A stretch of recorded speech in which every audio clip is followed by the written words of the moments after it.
My heart pounded as the principal slid that envelope across the desk, the one that confirmed I was officially a high school dropout. I remember the numbness, the shame that clung to me like a second skin, watching my friends celebrate graduation while I packed up my locker for the last time. It felt like the world had stamped a big failure label across my forehead, and for years, I let that define me. Every job application, every family gathering, every time someone asked about school, that moment echoed in my head. But rock bottom has a way of teaching you things comfort never could. I worked dead-end jobs, watched opportunities slip by, and realized I was the only one keeping myself stuck. One night, after a particularly brutal shift, I stared at my reflection and just thought, what if this isn't where my story ends? That question lit a fire in me, and I signed up for night classes, terrified but determined to rewrite my narrative. It wasn't easy. There were days I wanted to quit, days when old voices whispered, "You'll never make it."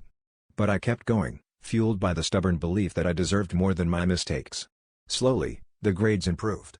Teachers who once saw a lost cause now saw someone fighting for a second chance. The day I finally held my diploma, years after everyone else, I cried, not just for what I'd accomplished, but for the person I'd become along the way.